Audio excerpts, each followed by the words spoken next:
Hey, this is Troutbitten Tips. Let's talk about a slidable dry dropper system. You want a system where you can slide the dry fly when you want to slide it, but when a fish eats the dry, it won't slide. But let's look at these rigs. Here's kind of your standard hopper dropper. It's actually a cicada. I really miss fishing cicadas. Cicada, got a stonefly underneath. Very common. Another rig. Here's a clink hammer, and then my buddy's Christmas fly. What he calls a Christmas fly, just a bead head. Another rig. Not everybody thinks about this, but you can fish unweighted flies. This is just a really simple waltz worm. Underneath what I have here is like a parachute Adams with some rubber legs. These flies could be different things. In this case, I often gonna put that split shot there. Run the split shot 4 or 5 inches up above the unweighted fly. These are all great rigs, and you have your own way of rigging your favorite dry dropper style. But none of them are slidable yet. So if you have active fish in your system, if it's that kind of day where trout are looking up and you don't have to get the nymph right down, or if you have a riverbed which doesn't drop in here and get faster over there and go into a trough and then get into shallower stuff, nice even riverbed, you might not need a slidable system, right? But usually getting the nymph lower for longer is what succeeds. We say that all the time. Get the nymph down to where the fish are. And that often requires then, if I'm fishing up through the river, it requires me to adjust up and down. And under a dry dropper system, so often, it's a fixed system, so you're often just hoping that good things happen. Again, if the fish are eager, and if you're catching fish, then it doesn't matter. But when they're not eaten, then a lot of times the only time you're really catching fish is when the system just happens to fit, like your distance between dry and nymph just happens to be right for that piece of water. Bang, you catch a fish. For me, the solution really is to have a slidable dry dropper system. I have the best one for you. Are you ready?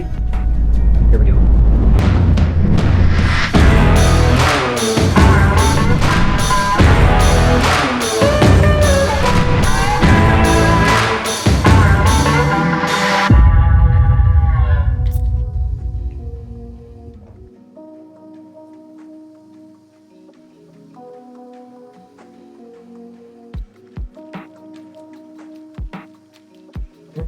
So there are really 2 parts to this system. You need your dry fly on a tag, and that's going to be slidable. Again, the dry fly on a tag, not in line.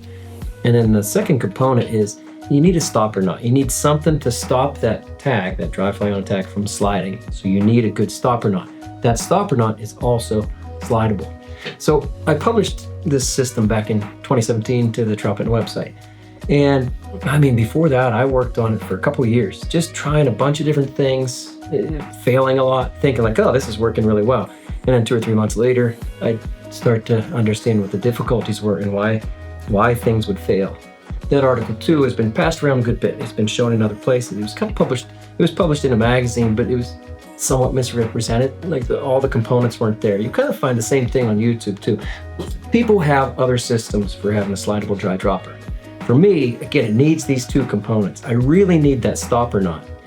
I don't think it matters so much when the fish is 8 inches, 10 inches, 12 inches, 14, maybe even 16 inches. When you get into the fish of a lifetime, you don't want that whole system just sliding down real quick because it burns the line. We'll talk more about this, but the way that I have it set up here, I feel like I could catch the biggest fish in my life. I don't want the system to be compromised. I'm not willing to be out there and not ready to catch, again, like the biggest fish in my life. So this works.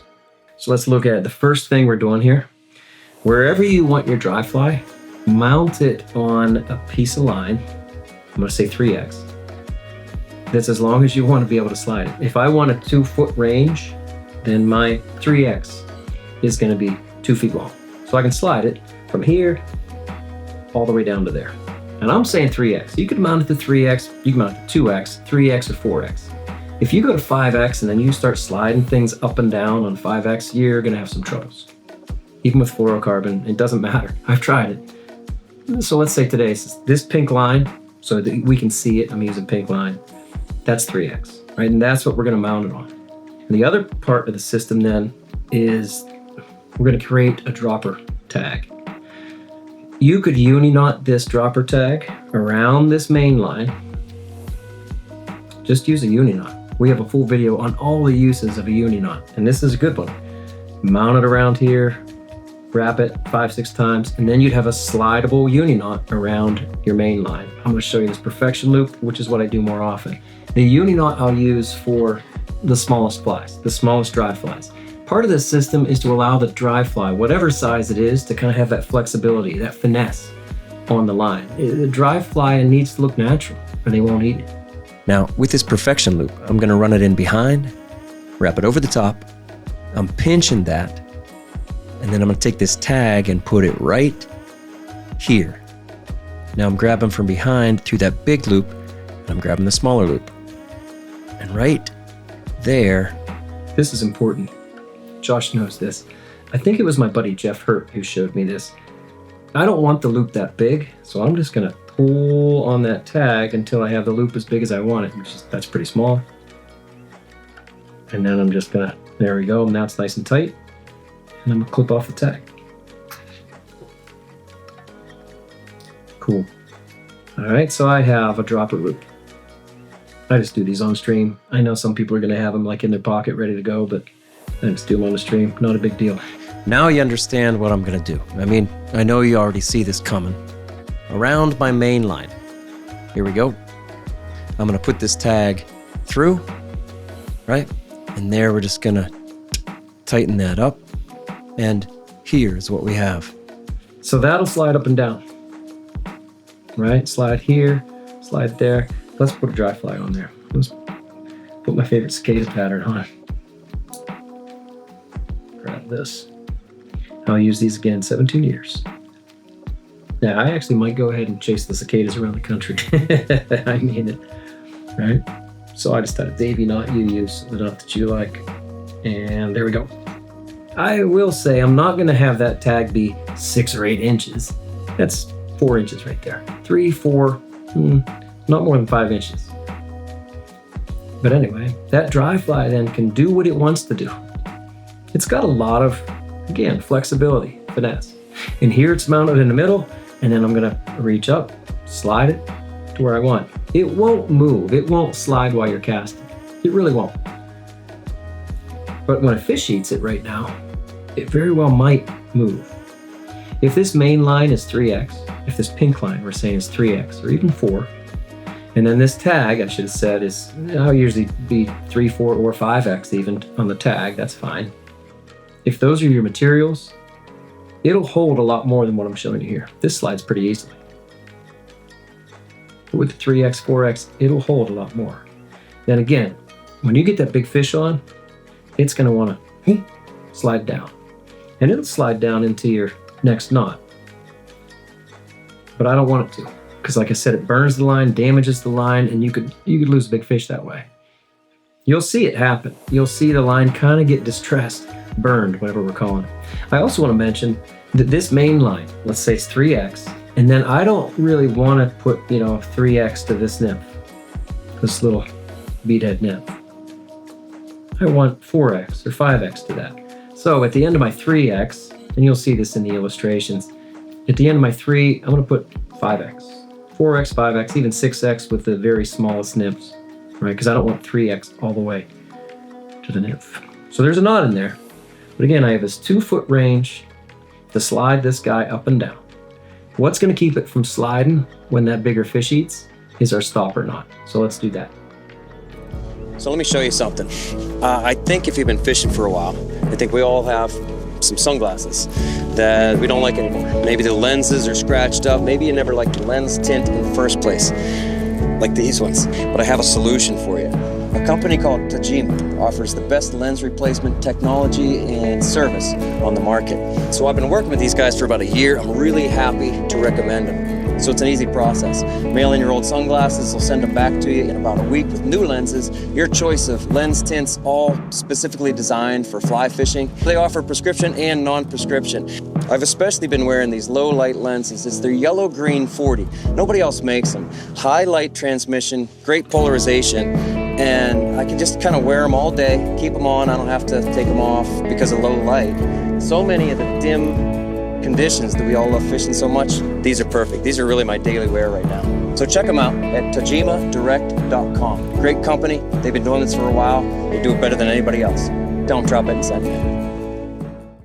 So for the stopper knot, I'm using 20-pound Dacron. This is orange so we can see it. They also make black. I mean, they make a lot of different colors of backing these days. Just a little piece of black. I'm going to use orange again. We're going to see this because I'm going to mount it with a uni knot around my main line. This pink line again, we're saying is 3x. This is a uni knot going around the main line. 5 wraps around there is great. This is going to be a slidable stopper knot.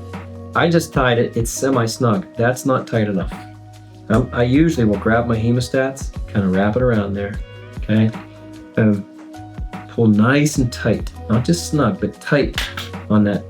It's a backing barrel. We use this for a sighter too. We'll leave the upper flag on there. We'll use it for visibility in a tight line rig. That's a different story. Here, we're just using it as a stopper knot. They're very dull. Here's one of my extras.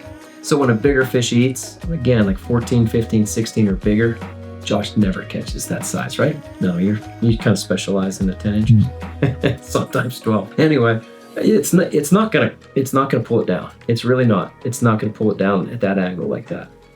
But when I want to slide the whole system, there we go. It's pretty easy to slide it. And then later on, I can slide it back up, right? I'm gonna slide both the backing barrel and that tag. Once again, I'll remind you, this doesn't have to be a perfection loop. That could be a uni knot. Your choice. You should try both. See what you like best. Anyway, there's my stopper knot. So I used 20-pound Dacron. I also have occasionally used braided fishing line. Right? This is Suffix 832. I use it when I'm spin fishing. That was 15, and I have a 20 pounds darker. If I was really going to use it for this application, I'd use like a 50-pound. These super braids are really thin. So I would not just go 5 wraps around that main line. If I was using this, even with the 50-pound, I'd go about 7, 8, maybe even 10 wraps. You can use this, it takes you a little bit longer. I have friends who I know are using braided line instead of Dacron. Of course, Dacron is braided too. The trouble with the braided line, I've found, a lot of this stuff kind of has a slick coating on it, some more than others. So it's going to slide maybe a little bit more than you want it to. You saw even when I slid this, I kind of had to almost break the seal that first time. But remember, I tied it so tight that, well, it's going to stay tight on there, even with multiple slides, and dozens of slides. It's going to prevent that fly from sliding down when a fish is on the line. And that's super important to me. So when I reach up and grab this, I'm kind of pulling it, at my angles, right? When a fish eats it, you got this happening. That's a much different angle. So it doesn't want to slide nearly as easily, but it will. Boy, that's a lot of tension. If we actually measured that, I bet that's pounds and pounds of pressure to finally get it to start sliding. It rarely slides when a fish is on, if especially you make that stopper knot real tight. Now let me acknowledge, this is an imperfect system. I mean, you can't expect it to slide up and down, for you to slide it up and down like 100 times a day, right? And if you do get a fish on that kind of moves it a couple times, and then you slide it back up, you're gonna see, if you look closely, you'll see a little bit of damage to the line. That's all right, redo it, right? Again, it's an imperfect system.